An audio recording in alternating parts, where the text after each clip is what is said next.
When everything collapses outside, something ancient wakes up inside. You didn't come here to escape the darkness. You came to remember your light inside it. Pause for a moment. Listen with your skin, not just with your ears. Because you've been feeling it, haven't you? The static in the air, the restlessness in your chest, the quiet, aching pressure behind your eyes that no one else seems to notice. The world isn't just noisy, right now it's fractured. And maybe, in your silence, you've been holding the pieces alone. You wake up, scroll, and it begins. Another crisis, another fear, 1,000 opinions screaming over each other, and none of them asking how your heart is doing. You try to stay calm, stay kind, but the energy is heavy, and underneath it all, maybe a soft grief you can't name, a subtle tremble in your nervous system, like the ground beneath you doesn't feel as solid as it used to. Here's what most people won't say. This feeling this weight, it's not just stress. It's your soul noticing that the world it once trusted no longer speaks the language of truth. And yet within this collapse, there's a quiet intelligence, a sacred geometry unfolding inside your confusion. Something in you is not breaking, it's waking. Neville Goddard once said, "Change your conception of yourself, and you will automatically change the world in which you live." What you see outside chaos, division, collapses a mirror, a living projection of the image the collective consciousness has been holding. Unconsciously, we forgot who we were, so the world forgot too. But here's where it gets beautiful. Your nervous system, under pressure, can become your portal. Joe Dispenza explains. In high beta state survival mode, the brain shuts down access to higher awareness. Intuition fades, compassion shortens, but in that very collapse exists an opening, a real neurobiological opportunity to reset the system, to rewire, to remember the pain you're feeling right now. It may not be fair, but it is precise. Your soul chose this doorway, not because it's easy, but because it's the one that leads you back to your true name, not the name others gave you, the one only your spirit knows. So before we go further, just breathe. Feel your chest rise. Place your hand gently on your heart, and say it inside, like a whisper only your soul can hear. I chose to be here, and now I understand why. Comment below. My soul chose to be here, and now I understand why. This anchors your intention, and somewhere, someone awakening now will recognize their reflection in your words. Now, let's go deeper. Because what you've been calling fear might just be a frequency you were trained to accept. Fear is a strange teacher. It doesn't shout, it repeats. And when something repeats often enough, your body calls it home. From childhood, your nervous system has been learning that safety isn't PIC's predictability, even when that predictability hurts, even when it silences who you are. And so we grow up craving what feels familiar, not what feels true. We stay in relationships that echo old wounds. We choose jobs that drain our spirit, but at least we know the routine. We repeat emotional patterns not because they're aligned, but because they're known. This is what happens when the frequency of fear is mistaken for reality. It wraps around your system like a weighted blanket. You stop asking if you're free. You only ask if you're surviving. But fear chronic, subtle, woven into the fabric of your diacent neutral. It hums. It hums beneath your choices, your reactions, your beliefs about what's possible. And that hum becomes the music of your life. Until you pause long enough to listen. Your body is wise, but it's also loyal. It will defend the familiar, even if the familiar is a cage. That's why change feels like a threat. Not because your soul resists it, but because your body was trained to believe safety lives in sameness. And here's the paradox. Right now, the world is anything but the same. Everything you used to lean on is shifting. Structures, systems, stories. And your nervous system is alert, confused, overwhelmed. But pause here, because beneath that overwhelm is something else. A quiet clarity, a knowing that the fear you're feeling is not yours. It's inherited, taught, programmed, It came through culture, family, repetition, but it was never your essence. So as you feel it rising, don't fight it. Feel it as a frequency, a signal your soul came to interrupt, not to destroy, but to rewrite. And maybe now, you can feel it too, that subtle inner shift. Like your nervous system beginning to realize, this isn't danger, this is a doorway. Take a breath into that, because once you see that fear isn't your foundation, you'll begin to hear what's beneath it. And that's where we go next. To the silent loop that's been shaping your frequency from the shadows. There's a loop running quietly beneath the surface. It doesn't scream, it seduces. It lives in headlines, conversations, timelines, and tones of voice. It lives in your scrolling, your comparing, your subtle inner sigh when someone else seems more at peace than you. This loop doesn't ask for permission. It just repeats itself again and again until your nervous system no longer notices its presence. And that's how it wins. Not by being loud, but by being constant. It begins with a story. The world is dangerous. You are behind. You should be doing more, fixing more, healing faster. And that story becomes a frequency. It tightens your breath. It narrows your vision. It tricks your heart into thinking urgency equals purpose.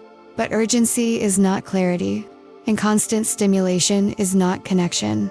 What you're absorbing day after day is not just information, it's energy. And energy leaves residue. Every notification, every anxious comment thread, every echo of fear you let into your body recalibrates your frequency just a little. Not enough to notice all at once, but just enough to tilt you out of alignment with yourself. Until one day you wake up and your dreams feel distant, not because they disappeared, but because you've been trying to manifest from a place of contraction. You've been trying to expand while holding your breath, to receive while vibrating in survival. And that's the hidden pattern. That's the loop. A cycle that tells you must act now. You must solve everything before you rest. But healing doesn't come from hurry, and manifestation doesn't come from panic. There's another way. Not a technique, but a remembering. Close your eyes just for a moment and imagine what it would feel like to live without that noise. No headlines, no scrolling, no pressure, just the hum of your own being. Coherent, quiet, open. This is where your heart speaks. Not in the storm, in the stillness after. You don't need more information. You need less distortion. You need space inner, space for your energy to breathe. And that space begins when you detox from urgency, when you pause, not because everything is solved, but because you no longer wish to carry what isn't yours. So listen closely now, because in that pause, something else begins to rise. Not peace as escape, but awareness as power. And that's where we go next, to the place where awakening stops pretending and starts revealing. What if peace isn't silence? What if it's presence? There's a temptation, when everything feels like too much, to run, to close your eyes, to light a candle, to repeat a mantra until the world fades out.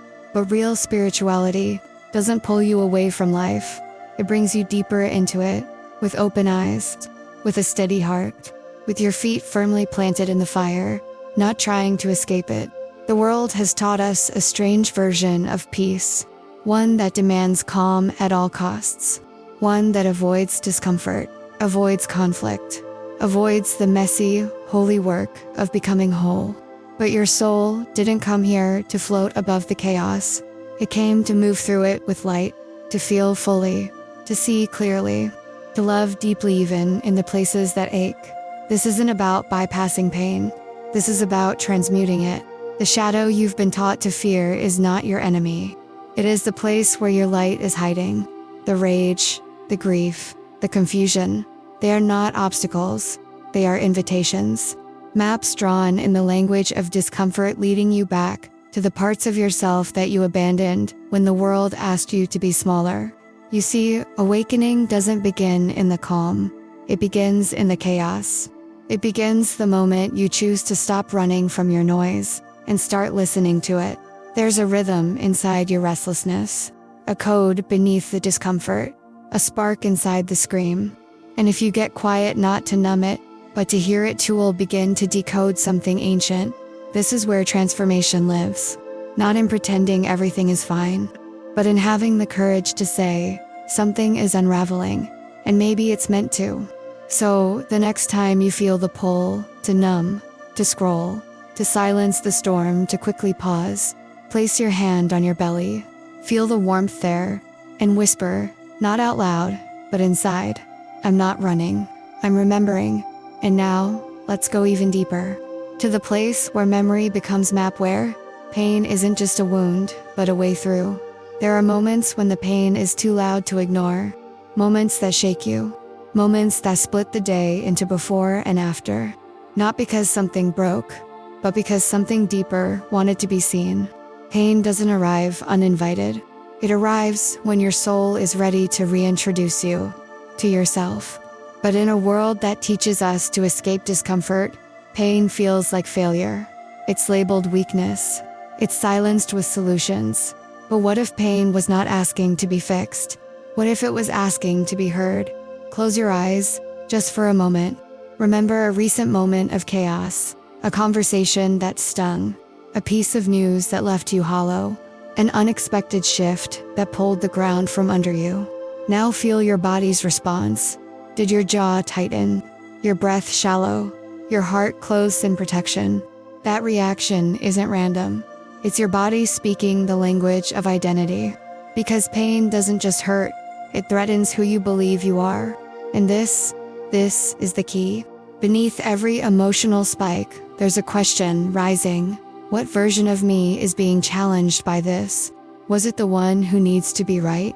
The one who fears abandonment? The one who never felt safe enough to be soft? These aren't flaws, they're masks. They were stitched into place by experience. And now, pain is gently tugging at the seams, not to break you, but to remind you that you are not the costume. You are the one underneath. So take that memory, the one still humming in your nervous system, and let it become a map. Not a memory of what went wrong, but a compass toward what wants to emerge. Inhale deeply. Now softly ask yourself, what is this pain inviting me to release?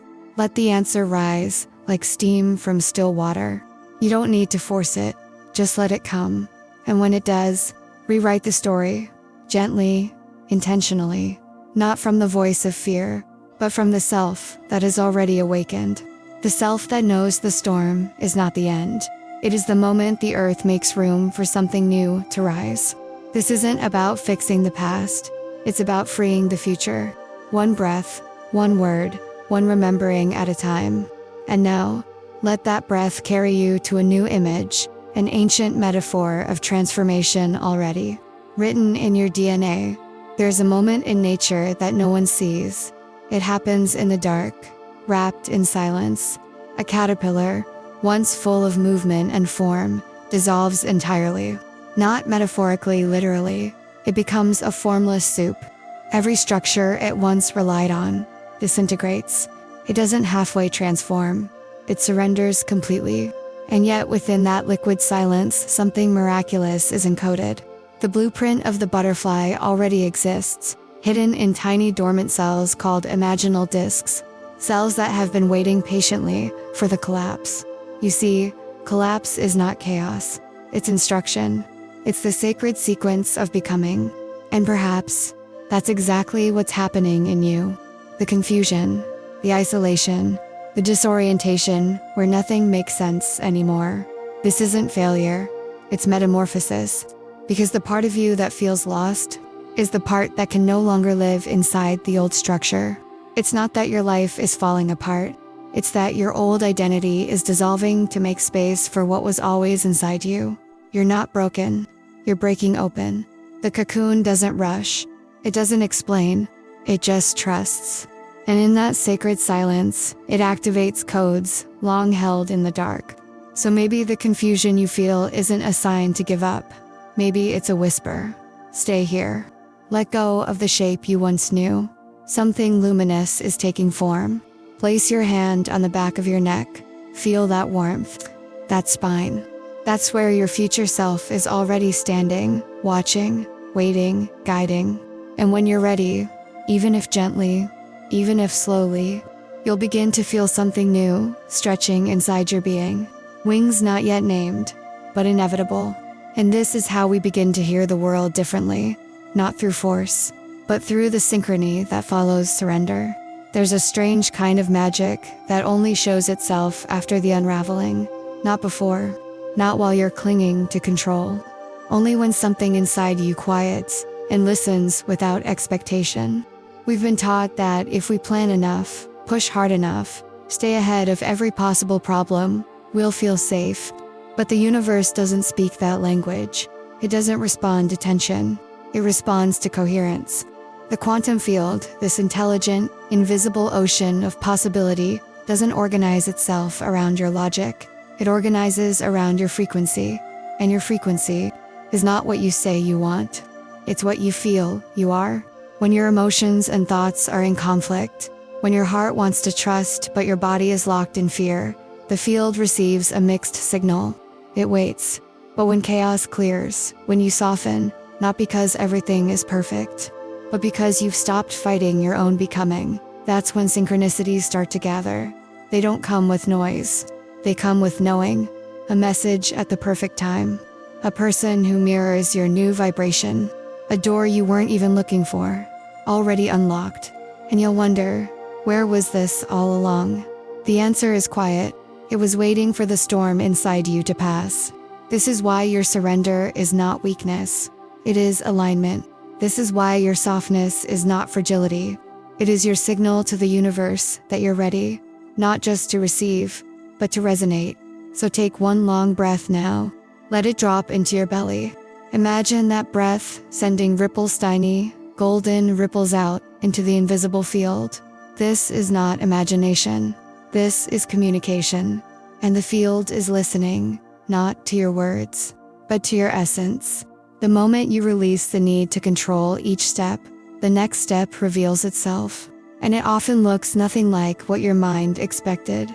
This is the rhythm of awakened living. One pulse at a time, one sign at a time, one breath that says, I'm ready for the unknown. And speaking of the unknown, there's a story still waiting to be told. A story of collapse, not as destruction, but as the beginning of true belonging. She was 42. Her life on paper was functional, not remarkable, but stable. A job she'd grown used to, a relationship that had long since stopped growing. Then, in the span of 1 month, everything changed. The job dissolved. The relationship ended in silence. And suddenly, the stillness she had prayed for felt like emptiness. In that early quiet, she panicked, tried to rebuild, to rush into solutions, to find anything that looked like her old life. But nothing fit, not because the world had turned on her, but because her soul had finally caught up. What followed wasn't a miracle. It was a slow, sacred disassembling. She began with a question she had never truly asked. What do I actually need to feel alive again? No one answered, except the part of her that had been waiting all along. Not the voice of ambition, the voice of alignment. She started creating a ritual, a small space each morning. She didn't call it healing. She called it remembering. A cup of tea, her hand on her heart, 5 minutes of silence where she didn't try to fix her life. She just listened to what still pulsed underneath the rubble. Then she began to imagine, not from fear, from presence. She used Neville Goddard's simple yet potent principle. Assume the feeling of the wish fulfilled, not as fantasy, but as frequency. She would close her eyes, feel the version of herself who had already crossed the bridge, the version whose peace didn't come from control, but from coherence. And slowly, the external world began to shift. Not because she forced it, because she matched it. Her sleep deepened. Her eating changed not from rules, but from intuition. New people appeared. Conversations that nourished her nervous system. And without realizing it, she had left survival behind. This wasn't about rebuilding her old life. It was about remembering the one she had postponed. And maybe that's the quiet miracle we miss. Not the one that fixes everything. The one that rearranges everything until your truth is no longer negotiable. And now, Now we arrive at something deeper still. Not biology, not energy, but the code written into your very being. A truth your cells have been whispering, waiting for you to hear. It may not look like it, it may not feel like it, but what's collapsing around you isn't random, it's intelligent. There is a design in the disorder, a rhythm beneath the ruin. And if you listen not with your ears, but with your inner sight, you'll notice something subtle. The breakdown is shaped like a blueprint, not of destruction, but of return. Bruce Lipton reminds us, you are not a prisoner of your genes. You are a reflection of your internal environment. And when that internal frequency shifts, when your emotions align with truth instead of trauma, your biology changes. Your chemistry realigns. Your life reorganizes. This isn't theory. It's embodiment. It's epigenetics.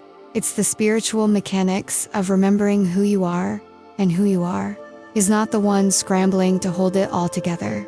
You are the observer, the conductor, the quiet intelligence behind the scenes, watching the old layers peel away. Neville Goddard said it simply, you rise to the level of your assumptions, not your hopes, not your effort, your assumptions. What are you assuming right now about who you are? Are you assuming collapse means failure? Or are you beginning to see, it means the shell no longer fits the soul? Because maybe what's falling apart was never real to begin with. Maybe it was a version of you held together by fear, by duty, by borrowed beliefs. And now, finally, you're letting that version rest. Not because it was wrong, but because it was complete. What feels like the end of the world might simply be the end of your agreement with a version of yourself that was never truly yours. So breathe, not for survival, but for integration. You are not late. You are not broken. You are precisely on time for the awakening you came here to embody. And if you've felt that if something ancient inside you just nodded, then stay with it. Not just as a thought, but as a vibration. Ow, remembrance. This isn't something to learn. It's something to carry. You didn't just listen. You remembered. And now, softly, without urgency, if your heart feels it, leave behind your own echo in this space. Comment below. My soul chose to be here, and now I understand why. Because someone, somewhere, is still in the middle of their storm. And your words may be the light they needed to see. There's a silence now. Not the absence of sound, but the presence of something deeper. A space inside you that wasn't open before. A room you hadn't entered in a long time. Maybe never. And here you are. Not as someone seeking answers, but as someone who has touched their own wisdom. Even if briefly, even if gently. This isn't the kind of video you just watch. It's the kind that stays with you. In the way your breath feels slower now. In the way your heartbeat speaks a little clearer. In the way the world might look slightly softer just for a moment. What you felt here isn't new. It's old. Older than your name. Older than your story. It's the memory your soul carried long before the noise began. And now, you carry it forward. In your voice. In your choices. In the way you walk through a collapsing world. Not with fear, but with reverence. Because the collapse is not the enemy. It is the invitation. To live awake. To live aligned. To live true. And as you leave this space, you don't leave empty. You leave marked. Not with answers, but with awareness. So let it echo through your day like a quiet bell in your chest. This isn't something I learned, it's something I remembered.